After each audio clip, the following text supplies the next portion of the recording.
We are also going to look at land tenure in Cameroon, land management.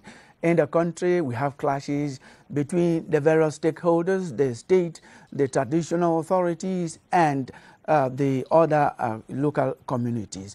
We are also going to discuss that on Press Hour today. We're going to look at all the contours of the two subjects. Stay with us. We have the following panel. Chief Dr. Robinson Tanyi, you are the Chief of Tinto. Welcome to the program. Thank you, and greetings to televiewers. We have our honor to have you on the program today. You're going to tell us what actually happens with the traditional rulers and land and the rest. And you are a chief, you are a doctor, you are also an intellectual. And you're going to combine those two roles to make sure that you enlighten our viewers. Close to me here is our own barrister, Fombat Munjem, barrister and law solicitor, who is always there to enlighten us on legal matters, especially concerning land. Barrister, welcome. Thank you, Killian. Good afternoon, televiewers, and I hope our televiewers will be able to benefit from our discussions today. They will actually benefit, given that some of you are there with the mind to make sure they know what is supposed to be done and what is not supposed to be done. And to the extreme left of this set, we have Patrick Moore. Patrick Moore is a desk editor, The Guardian Post newspaper. Welcome to the program, Patrick. Thank you very much, Killian. And maybe happy, should I say Happy New Year to you? It's my first appearance on the set since the start of 2021. Yes, the program is yours. You be assured that at any time we need you, we'll call you to come. That's fine. And we want also to appreciate each time we call you, you make yourself available. We're going to start the program, start the real thing discussion with what the papers say, and that is what we start our programs each time with. Our lady Emanuela Bemnui did the press review for us. Emanuela.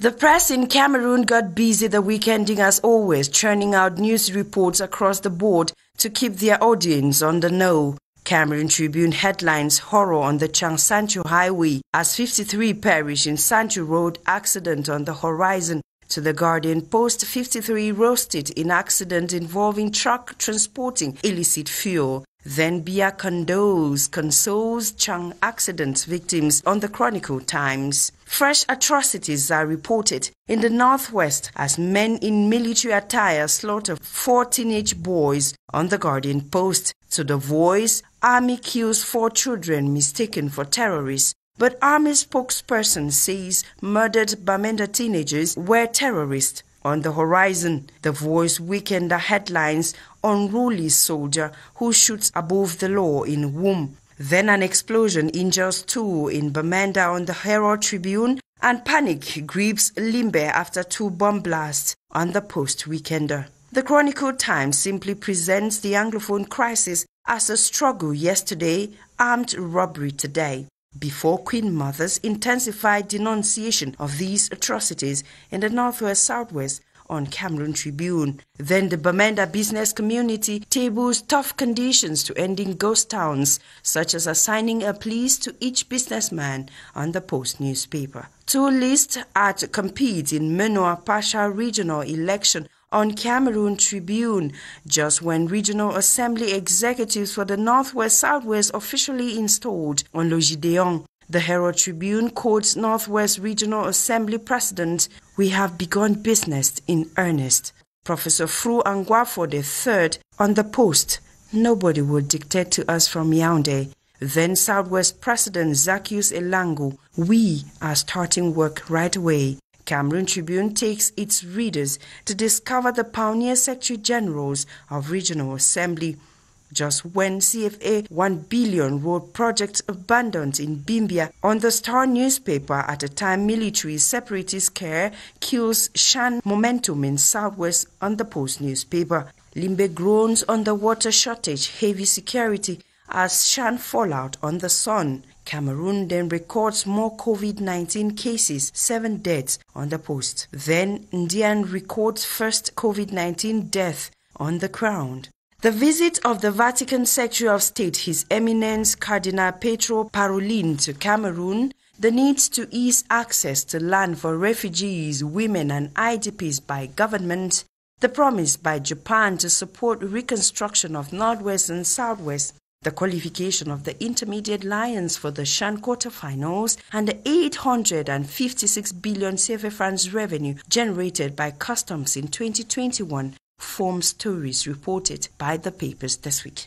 Let's now end our press review with this story on the Guardian Post, wherein 452 tenants are earmarked for eviction from the state low-cost housing SIG as soon as possible. According to the Minister of Housing and Urban Development, Celestine Kecha-Cortez, the shortlisted have breached Article 5 of the law governing their contracts. This exposes them to either eviction from their homes or be dragged to court. Until I come your way again, this is your Hour with the Press.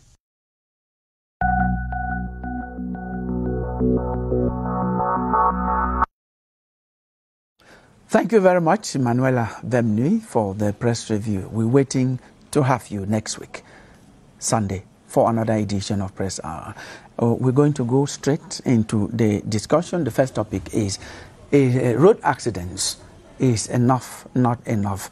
And we're taking from the accident that occurred the other day on the Dschang stretch of the road, killing 53 Cameroonians, leaving 29 seriously injured, who are barely recovering from wherever the various hospitals where they have been lodged. Before that, we have some other accidents. In one other accident, still between the west and the center region, we had about 40, close to 40 deaths. And we have so many other accidents that have totaled more than 100, 130, 150 officially recorded. And we have so many others that we have not talked about. So the figure could even be getting close to 200. Is enough? Not enough. This actually should be too much. Who is responsible? What can we do to make sure these accidents don't occur? We're going to start with you, Chief. When you come across a situation like the one we are in, with so many accidents in 1 month, January, what do you say? It's unfortunate, Kilian. First, I have to send my condolences to the bereaved family. This spate of recurrence in accidents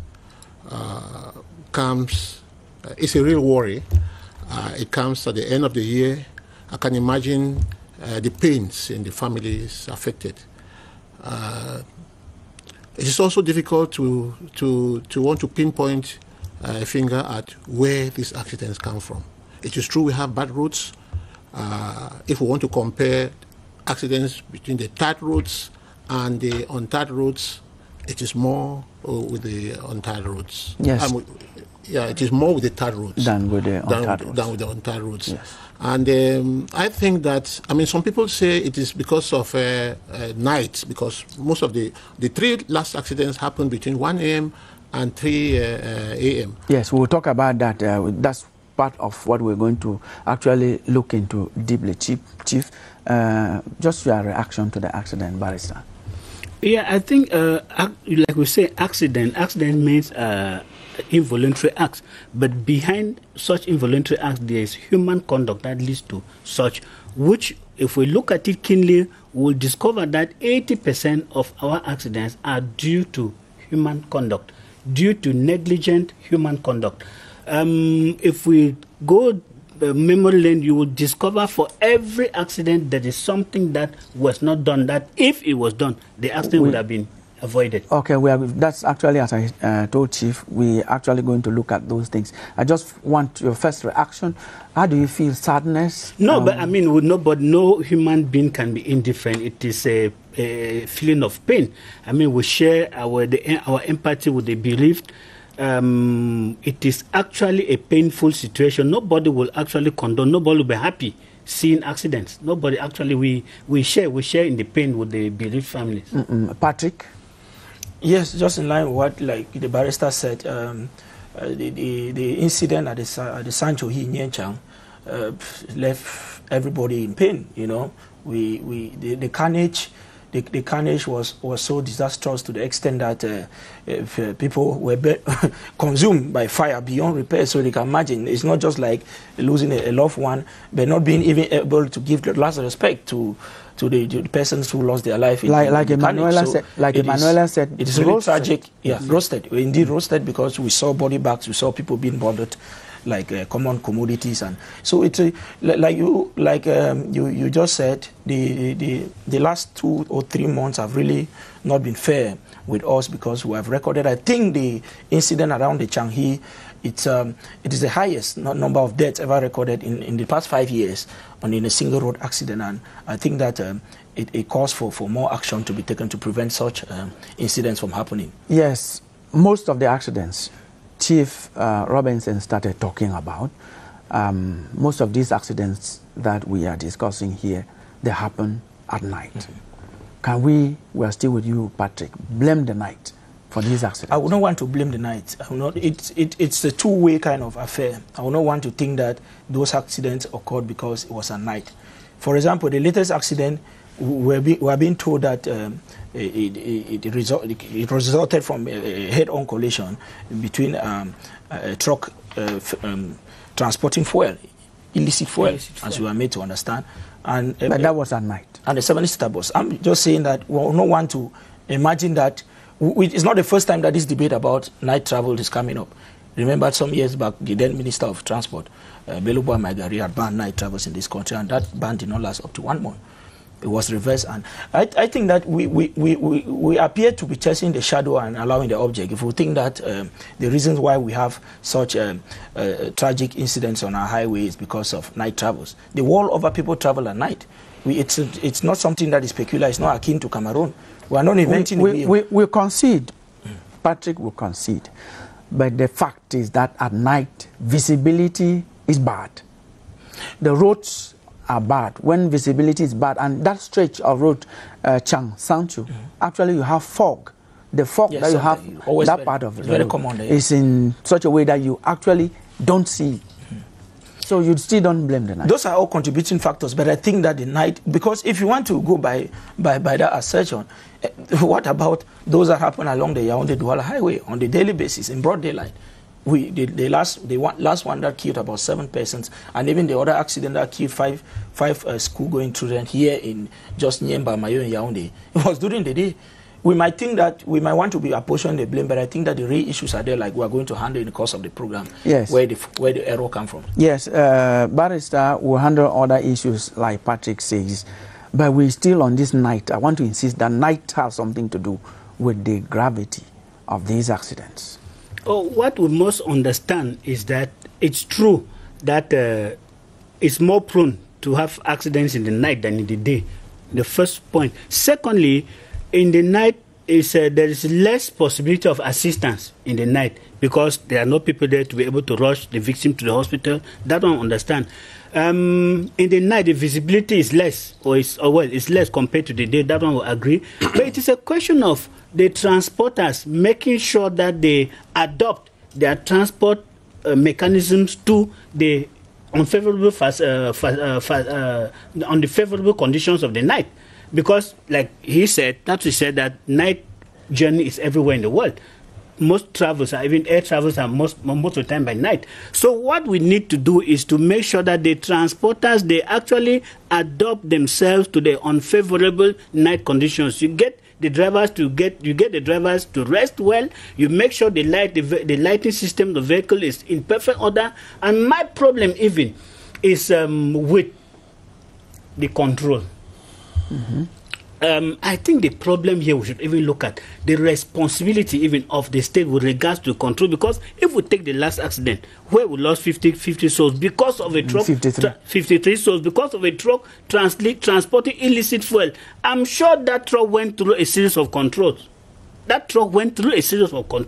Patrick, yeah. The press is writing that that truck was escorted by two security officers, two security a custom officers. officer and a Yes. gendarme, as we are made to understand. Okay. And it's not a practice that is uncommon. We see it every day, and it goes unpunished. So, like we're trying to talk about the night issue. We were just concording. Because if that incident happened during the day, still with the truck transporting this in, there could have been any different whether it was a night or during the day. We know how combustible fuel is, so you can understand why the gravity of the accident is what we are witnessing today. So it's not more of an issue whether it was during the night or during the day. So, Barrister, you want to end your point on control? Yes, I think that, like I'm saying, I would take, there was a time we had an accident on the Yaoundé-Obala road of a public transport vehicle traveling doing night journey that had no lights. And that public transport vehicle went through a series of police gendarme controls. So what my problem is, what is the role or how effective is the job done by the security, the public security officers who are controlling traffic in the night? I mean, not in the night, throughout even the day. Yes, Chief. Yes, but I think that all this would have been avoided if we go through the proper road certification. Because when we talk of what they call visit technique, it is supposed to certify the roadworthiness of the car.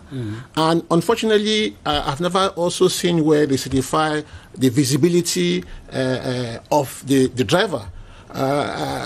Take Sancho, where the accident happened. You mean the sight of the driver? The sight of the driver. Yes, the director of road transport, the Ministry of Transport, just spoke about it and said that out of about 5 people tested for sight, 3 or so don't see well. Yes. Now, imagine someone who doesn't see well, who has poor sight, climbs up the Sancho hill that is foggy, or when it is ready. I mean, the vehicle can be even very good, but the human factor is a very determinant factor aspect of why accidents can occur. Exactly. Drunkenness. Poor visibility, drunkenness, tiredness, wrongful overtaking. Some of those wrong appreciation. He is wrong appreciation. Yes. We are still with Chief because he is talking about the percentages. Yes. Officially, we have 70% human error. You just talked about that. Yes. We have 20% state of the vehicle. Yes. You were talking about the roadworthiness of the vehicle, and we have 10% state of the road. Those are the official figures, statistics not only of Cameroon, recognized by the United Nations as the main causes of accidents. But I think those statistics are still very much open for contentious debate, because when you look at the portion that has been allocated to with regards to the road, I find it unrealistic to say that the road contributes only about 10% to the numerous accidents. That why am I saying this? Truth is, now take it for example, each accident, especially those along our highways, each day we hear of head-on collisions, for example. So imagine that if we're traveling on an express road for a dual carriage, where the car that's coming from the left-hand side doesn't meet that on the right-hand side, you imagine that head-on collision would have been minimized. I hope. Go ahead. That's why I'm saying that those are statistics, those are studies that, well, they might be scientific to a certain extent, but I think that it doesn't really reflect the reality on the ground. Somehow, why I think that it could reflect reality, Patrick, is open. So all the potholes along the way. Now, see, this is what we are saying. If you know you're driving on a road, you know there are potholes. You have to go slowly. Yeah. No, but why do you think that we will not find a situation where we have first-timers on the highway? If you live here and you're going to Marwa, for example, Kilian, you cannot tell me that you imagine or you have a mastery of all the sports along the road, like Barrister going back to his house. Most of he can barely even cover his eyes and go back home with his car safely. But on the highway, you cannot. Let me tell you what an official who is not a driver on these highways. He left Bamenda for Yaoundé, and night caught him halfway from Kenene to Yaoundé. And I'm telling you, he came and testified. He told us that he does not know he was just driving. He drove from Kenene to Yaoundé, not because he was in the road. That most of these drivers, if he takes his example, they don't see the road. They drive because they know the road. No, but he is not a professional driver. There are people who are trained. Because you take your car from home to your office space does not make you a professional driver. There are people who are trained to drive on the highway, who have a mastery of the road code, they have a mastery of everything, and it's their business that they do on a daily basis. Now, my point is, the 10% apportioned to the road condition and all of that, to me, I find it faulty. It doesn't reflect the reality. Because I will still agree with Tumfo Barrister Nico Hale, who says repeatedly that corruption kills more than malaria and HIV combined. Because you can imagine why our roads are in the state in which they find themselves, because they have either been abandoned by contractors who have not realized. And you can imagine within that period where that road has been abandoned, with potholes, with dishes that are virtually giving way to crater lakes along the highway. And then you can imagine, Patrick, you can imagine a number of road accidents. Sometimes people trying to dodge the potholes and they find themselves on the wrong side. Yes. If you are supposed to be on your right hand side and there's a pothole, and by the time you're on the left hand, the person who is coming from the opposite direction, you are virtually on his or her lane. Patrick, we agree with you. And that increases the number of road accidents. We share with your passion, all of us, because when somebody dies, we all cry, we regret. But what we are saying is, the observations you are making are observations that were done by this science that you want to dispute. Because science begins with observation, they go through experimentation to theory established. What we are making is an observation, which they must have made on the same route to come up with this. So we cannot dispute science. In as much as we agree with your observations. Mr. Killian, I think you just said that it was an international observation. It was not limited to Cameroon. What Patrick is saying is the Cameroon specificity. It is. I mean, we cannot credit ourselves with having good roads. Yeah. The roads are narrow, and they are narrow even up to hills. I mean, those hills like that, they are supposed to have big, because you know when a 70-seater bus is negotiating a bend or a big truck, because both of them were big trucks, it will go right to his left before and the Sancho Road that I know I've used it. The bends are too winding. Too winding. Yes. So that by the time you finish one, you're already on the other one. Yes. And the way it would have been resolved would have been to make at least a wider lane or two lanes there at the hill side. So yes, you have started already with what should be done. What should be done to avoid such accidents.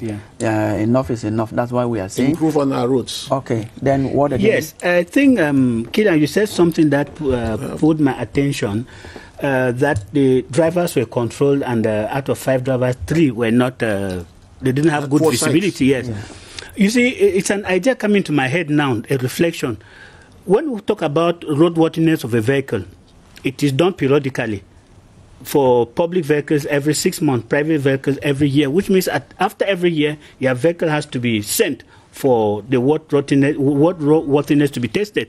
But again, we are not doing any systematic control of the state of the drivers. Once somebody has a driver's license, he has it.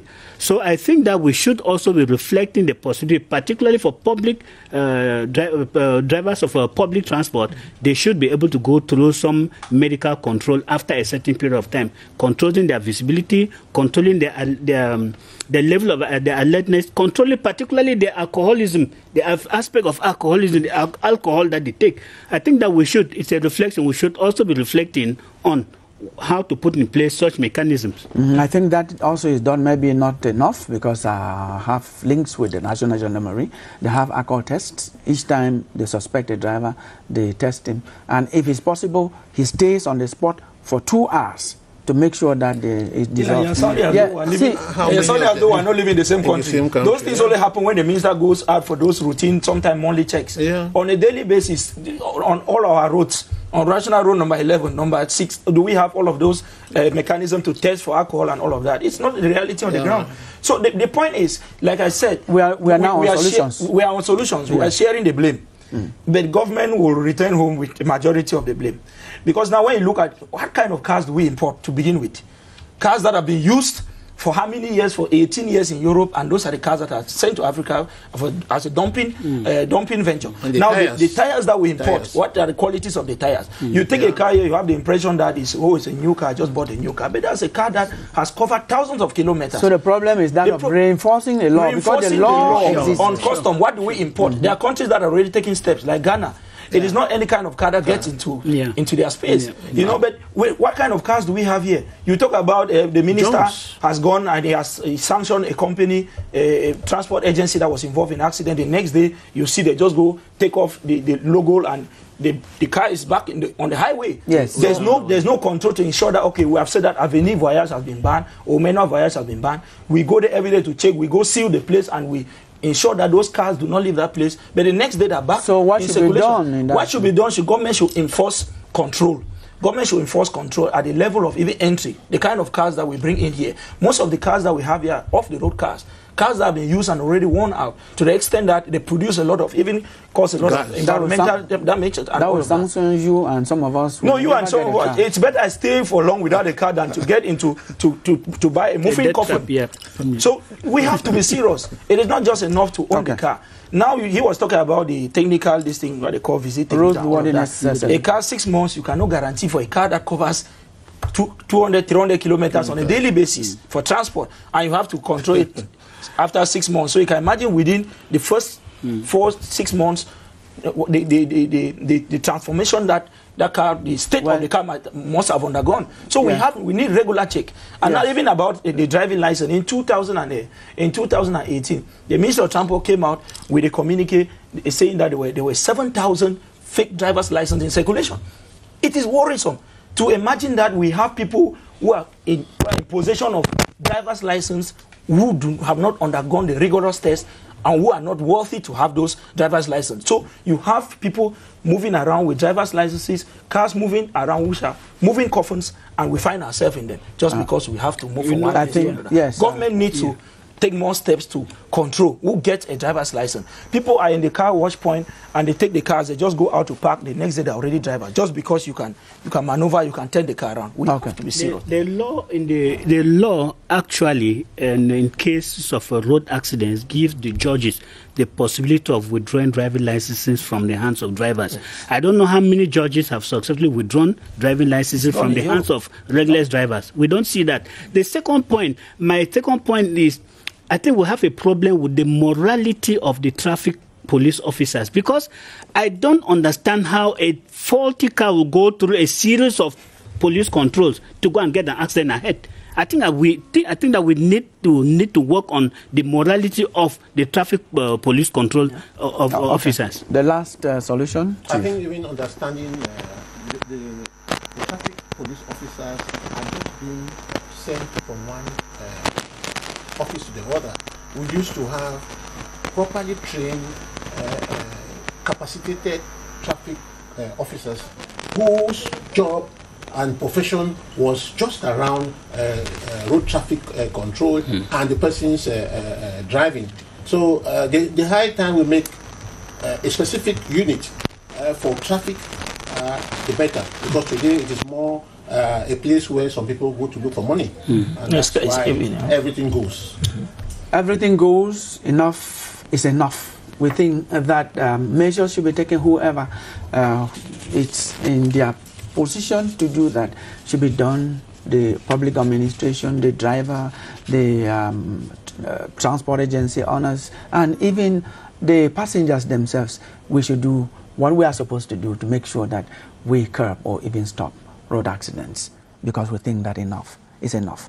With that, we'll move to the next subject. The next topic we have for you is land tenure. What's the problem? There is actually a problem, we think so, with land management in Cameroon.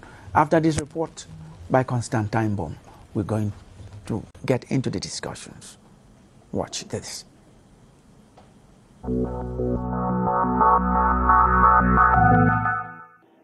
The Land Tenure Week brought together a diversity of stakeholders to dialogue and reflect on how they can establish good governance and realistic reforms on the current land legislation, which failed to take into account customary rights.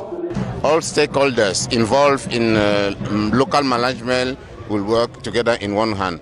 Traditional rulers, as we are, we are very committed to work hand in hand with the government about land issue. The experiences collected from the field will be used to advocate for better consideration of the interests of the communities in land management. The ordinance of 1974, not only is it outdated, but did not take into consideration emerging living forces like elites. Cameroonians expect to see a new land regime.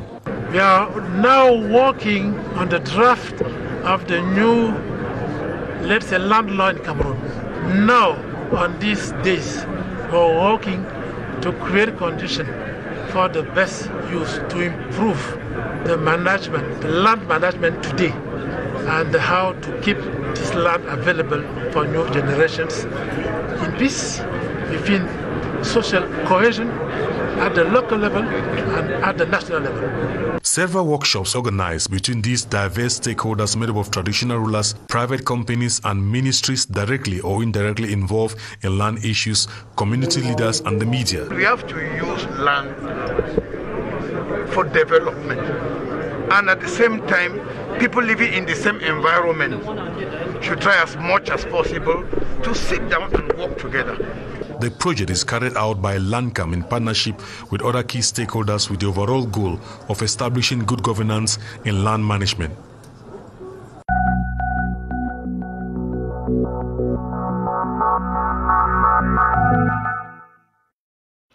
Welcome back. Land management. Land tenure, what is the problem? We have traditional authorities against public authorities. We have the reverend, the local population, sometimes against their own traditional authorities and against government for land management. And sometimes even it's just the procedure of getting title deeds for land. There are so many problems in land management in Cameroon. We're going to look at some of those problems and see how we can come out of them. We have a legal mind here, Barrister Fombat Munjem. What can we say is the problem with land in Cameroon? I think it's true we're in need of land reform in Cameroon, but what should be there is that if we even endeavor to respect strictly the available laws, I think that the problems will be kept down. The bitter truth is that our current legislation of land, by my understanding, by my appreciation, is obsolete, because if we see that we are still today, we're in 2021, and we are still anchoring on 1974 land tenure ordinance, I think there is a serious problem there. But that notwithstanding, I think that if we respect at least the provisions of this law, it will cut down some of the problems. There is a procedure to get land. There's a procedure to get a land title over national land. There's a procedure to transfer title land from one person to the other. If we respect those procedures, I think that it will cut down some of the problems. Which means that 1972 land law, 74 rather, land law, if implemented, it could still do a good job? It could do a manageable job, because I think the situation is worsened by the fact that even those obsolete laws are not implemented.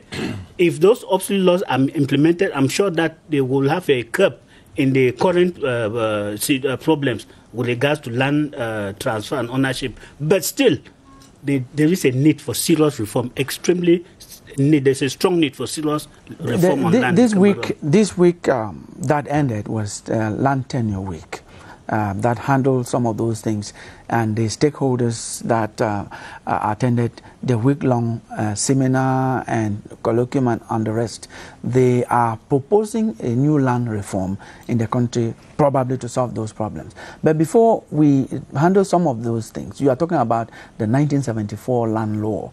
But we know that there was a land reform in 2005. You didn't talk about that? No, we've not actually had a serious land reform. When we talk about land reform, we're talking about the reform on the possibility management of national land. The law you're talking about does not really touch on the management of national land, because I think our main problem here is the management of national land. Because once land is titled, the management becomes easy, because it is a pure private arrangement between the owner and the person wants to sell and the person wants to buy. Our main problem here is the management of national land. National land, that is land which is not titled, which is embedded in the hands of the state, for the state to ensure proper management of that land to the interest of the general population. You have still not told us, you said it didn't touch the management of national land. What did that law of 2005 that law gives, well, it made some small moves in the sense that it gives us a possibility to have what we call joint ownership, because before then, you don't have joint ownership of property. That is, if you have a building of 50 floors, if you own the land title, you own the whole building. But now there is a possibility of joint ownership, which means you can actually own a flat on a building, and some other person owns the ground floor or the title. Okay. Chief, you are a traditional ruler. You were a participant in the land tenure week. So what can we say you came out with from that 1 week seminar on land tenure? Land tenure or land issues have been aged old. In fact, the first international treaty signed in Cameroon concerned land. That was in 1884 between the Germans and the chiefs of Douala. And that was the first crisis that we've had over land in Cameroon. And that has still continued. I remember my father-in-law used to say, once you acquire a piece of land, you should be prepared to defend it till death. This is like what is happening. Today, we, the chiefs, are seeing there's a lot of confusion. The laws on land are not very clear, and who manages this land are not very clear. There are some segments of the population or the community, like the women or the youths, they are not there. Their roles are not clear. They just have a neutral role. In fact, the crisis increased because the land is not just for farmers. It is also for pastoralists. Today, we keep having a farmer grazier problem, a grazier traditional rulers problem, a grazier administration problem, because that aspect is not included in the law. These are the things that we want to see shown, compacted in the law. Yes, Patrick, when Chief is talking about grazier farmer problem, you should be very well versed with. Well, from where you come. We grew up learning of those problems as a young man grew up in womb. You know, in Menchon we have a lot of those problems, farmer grazier problem that has been on for quite, I'm not sure, it's not yet over anywhere, but has really been on for long. And those are the issues because, you know, most problems have always originated from land. You see, well, either it's sometimes inter-tribal conflicts because people are trying where the boundary falls and all those kind of things. So it is really a sector that shouldn't have been neglected for this long. Like he is saying, we are still dealing with the 1974 ordinance several years after. I'm sure there's really the need for serious reforms at the moment, and that is why I was really happy. I followed the conference here on the proposal that came from most of the stakeholders. Because if you look at the problem of acquiring land, by the year 2000, there was just 2% of national land that had titles, and the figures have not increased that much. I'm sure we are at the level of 20 or something at the moment. So you can imagine. So what is the problem? When you look at the procedure, it's cumbersome, about 12 steps from the land consultative committee, the LCC to the procedure. Yes. When we talk about land, we have to look at it in two main categories. There is land that is titled and land that is not titled. Each category has subcategories. When we go to land that is titled, there we have little or no headed because there is a title and then the management is different. But when you go now to untitled land, what we call now national land, there is a serious problem there. A serious problem there because the law is to the effect that our obsolete 1974 ordinance is to the effect that the state manages the national land. And it says that national land can become private land by through three procedures. Either by direct immatriculation, by concession, or by the government allocating it for a particular project. When I say direct immatriculation, again there it is another headache, a very serious problem. So because if we want to go by that law, it says that indigenes who have occupied national land and developed the national land can apply for a land title to be issued to them. And I take it all over.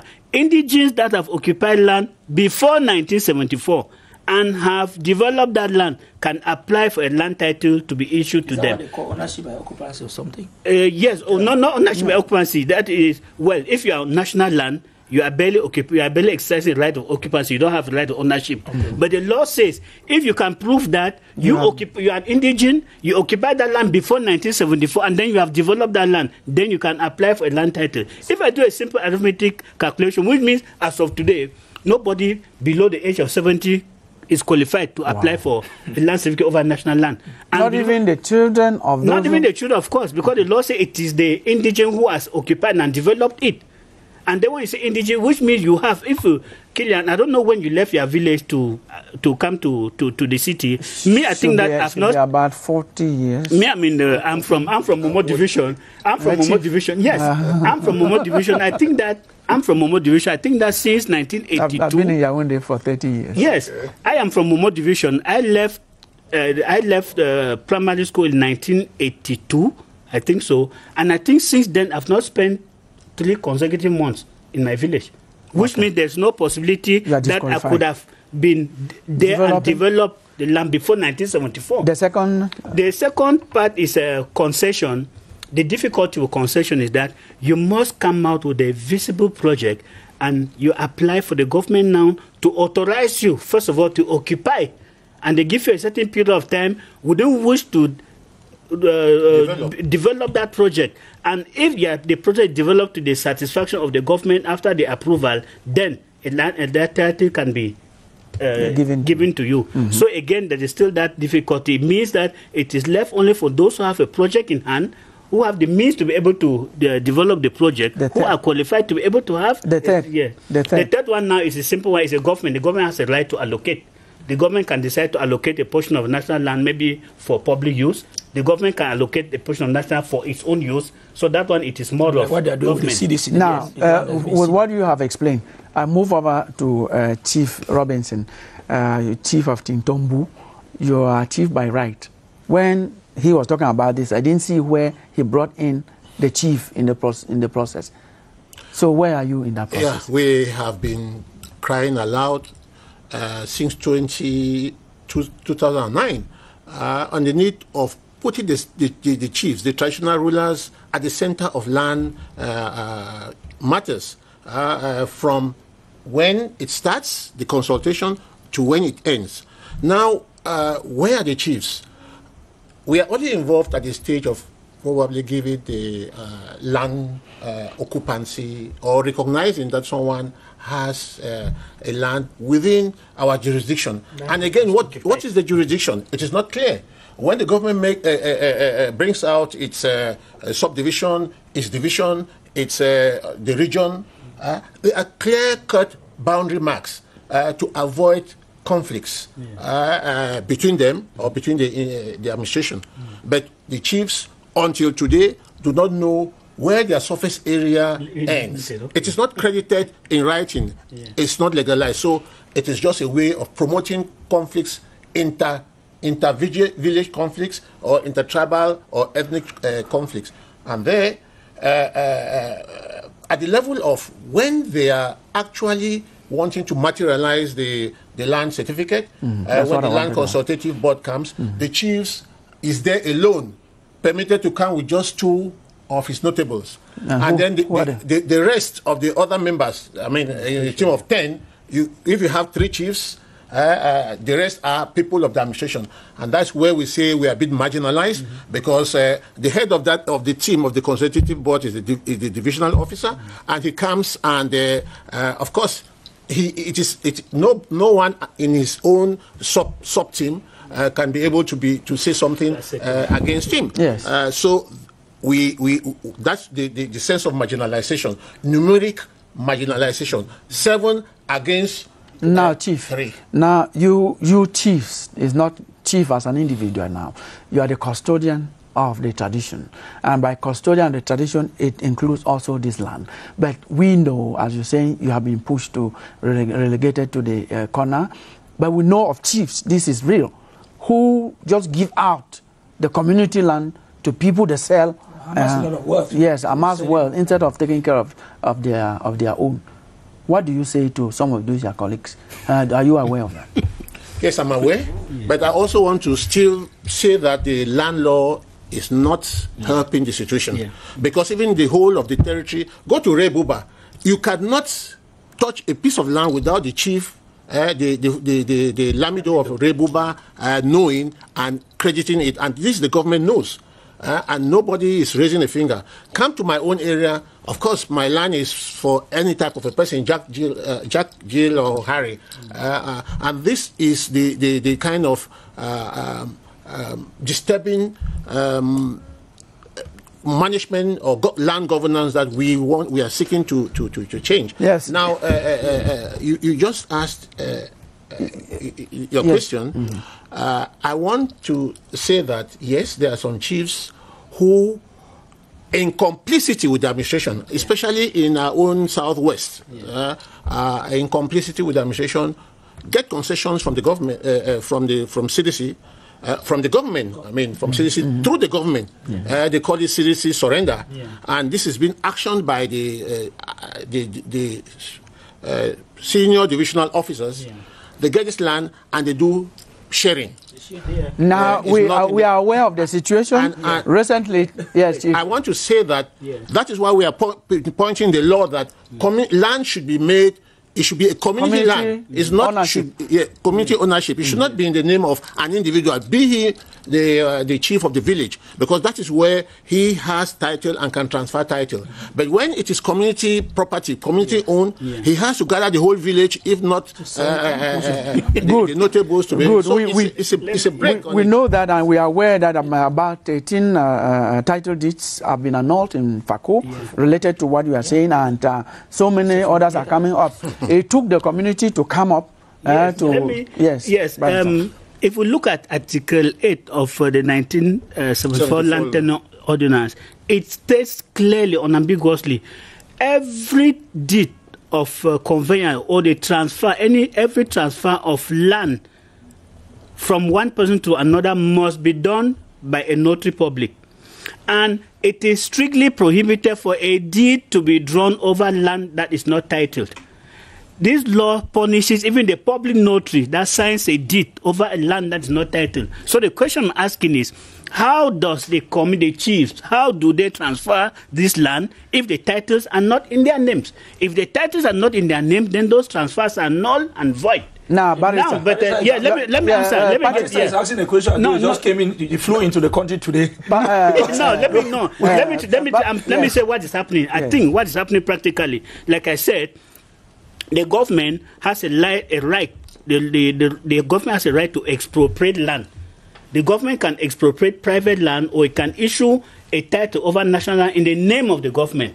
This same law gives the possibility of the government to do what they call retrocede. That gives back the land to let me say community. Yes. But what is normally supposed to be done, I take the case of CDC, is that when CDC decides to give back part of the land, that land should revert to national land. It is not for a title to be issued in the name of a chief. If a chief is selling it successfully, it means in the procedure of the land being reverted to the community, a title was issued in the name of the chief, which is wrong. Okay. Just in line with the issue about land conveyance in those areas where a huge part of land has been ceded to a particular community. What I observed during my few years, it was 4 or 5 years in Boya, was really something that should be encouraged with most of those communities that were virtually extinct.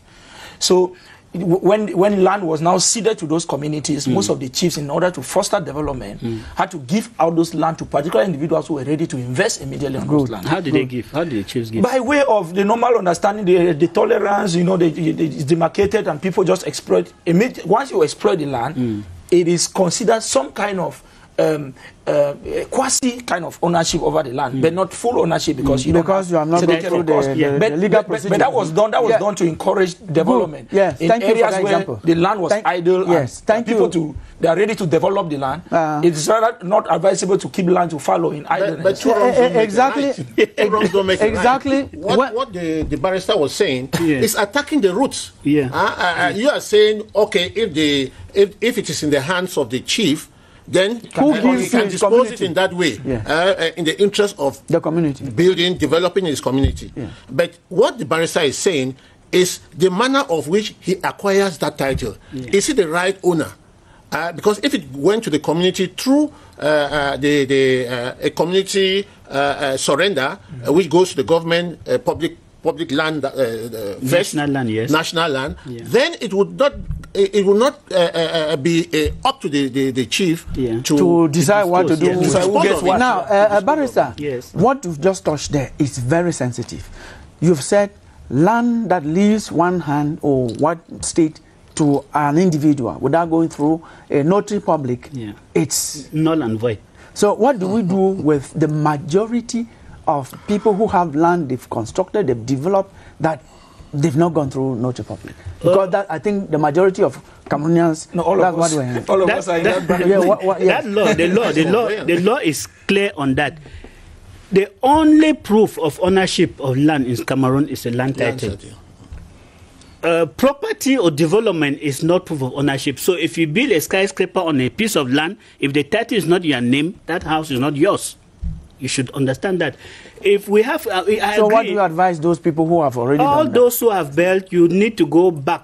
Go back. How did you acquire that land? Go back to the owners and take the owners to a public notary, and you do a notarized deed. And the notarized deed is taken to the tax office, registered there. After that, it is taken to the Department of Lands for a partitioning or the transfer of the land title. You must go through that procedure. If you have, because we have a situation, it's common practice. People have what they call certificate de vente, and they have occupied and they have built.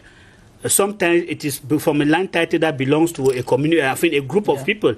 You must go and get all of those people who are lined in the land title to go before a public notary to sign the deed. If there are 20 people on the land title and 19 sign and one does not sign, that one has a right to annul that deed. So all the people whose names are on the land title must sign a conveyance deed before a public notary. That is very serious. A land title can be issued in the name of the buyer. That is the law. Now, let me just ask him. Public notary, as far as Northwest and that's exactly what I wanted to talk about. The lawyer. Yes, not sure. Notary is sure. In the Anglophone Cameroon, lawyers occupy. They play the role of notary. And lawyers. Yes. But in Francophone Cameroon, we have completely distinct office for public notaries. Yes, two other very sensitive issues. We know that in Fako, we talked about, we know in Limbe, Limbe is in Fako, of course. We know Ngoketunja in the northwest. We know of Douala. We know of Crtv, also in the south region, where the people have land that it's going through legal challenge in terms of acquisition. So the people, some of them went through. I think that our courts these days entertain more cases relating to land. Yes, so how do we come out of this? No, once you have a problem with the issuance of a land certificate, I mean, the procedure of issuing the land certificate for the first time, if there's any question, any problem of that, it is an administrative court because it is a government that issues a land certificate. So once a dispute that has to do with the first issuance of a land certificate, you have to go through the administrative court. But once a land certificate has been issued and that land certificate has not been cancelled, it is now a purely private negotiation between the buyer and the seller. And any dispute there should be taken down to the ordinary law court. What can cause, like I'm saying, what can cause most of the cases that come up is, I take simple examples. You have a land title where there are four people who own a land title, who own a land. The four of their names on the land certificate, one is dead. And then the other three, they go ahead to sell that land, even before a notary, without ensuring on the letters of administration of the deceased person. That is a land transaction that is annullable by the court. Now, if the last thing, which is still sensible, is very sensitive, barrister. so many communities are complaining that the administrators, public administrators in their communities have grabbed their land.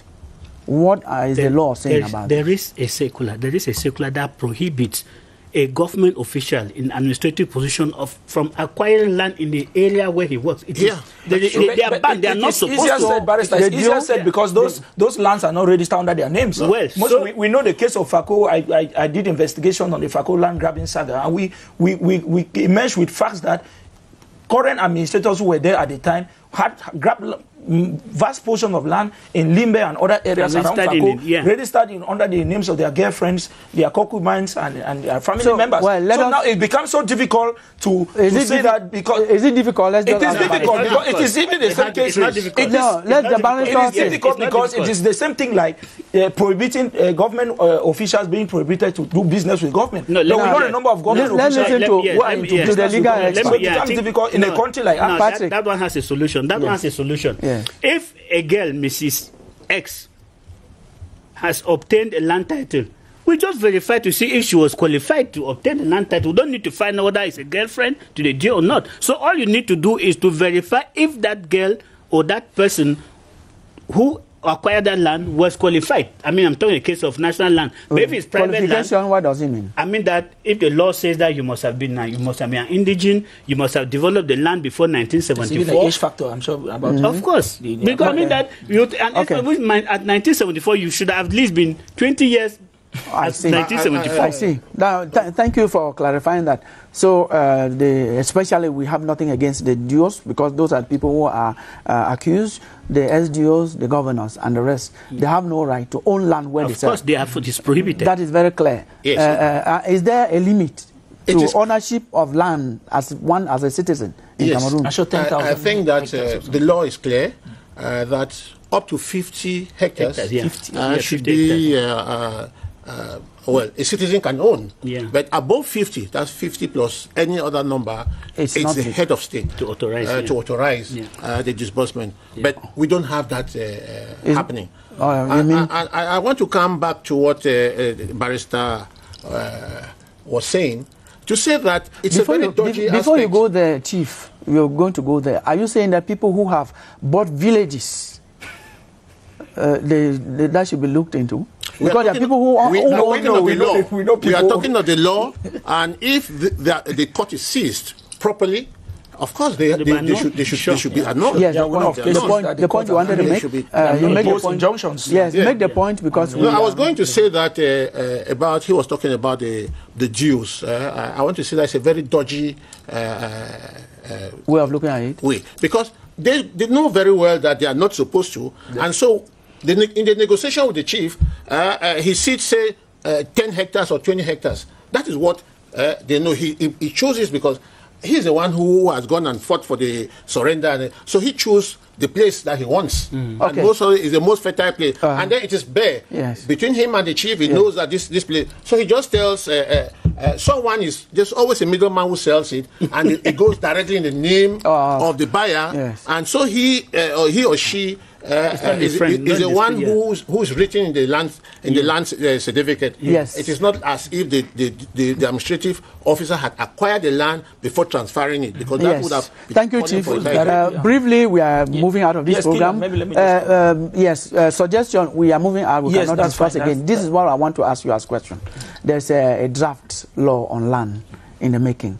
What do you expect to see? The only thing as a Cameroonian, as somebody who is interested in owning land, is that government should simplify the procedure. It remains cumbersome at the moment, and we will agree that land is a very important factor of production. Yes, you cannot even imagine that you own a house one day. We don't have time again, Barrister. You cannot build the land. You cannot what do you expect from that land? I think that the reforms we should be expecting to see the government play that regalian role of ensuring the equitable distribution of land. I think for me, if the law that is coming ensures equitable distribution of land so that some community or people are not cheated, I think that it will go to help the community. Thank you, Chief. We don't have time again to our side. That, briefly. Land should be a source of strength, of unity, and not of division or of conflict. It should be a basis for food security, for a cultural identity, and not a something that is just left for any person a to source come of in conflict. conflict. Thank you very much, Chief, gentlemen, for coming. We also want to thank you, all our viewers, for watching. If you missed out on this program, you're just joining us, you can watch it tomorrow. It will broadcast at 2:30 to 3:30 p.m. or at your convenience on your handset, wherever you are. Just connect to CRTV Web, Facebook. Thanks again for watching. Nice time.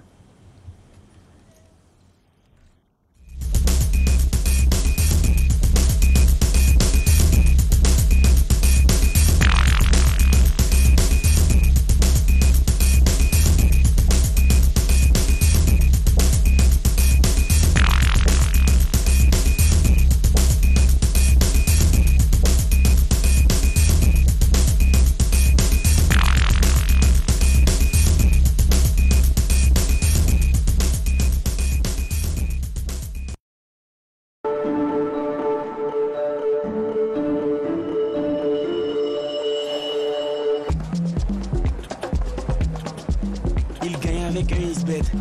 Et vous? Il gagne avec un isbet. Et vous? Il gagne avec un isbet. Et vous? Un isbet. Bookmaker Company.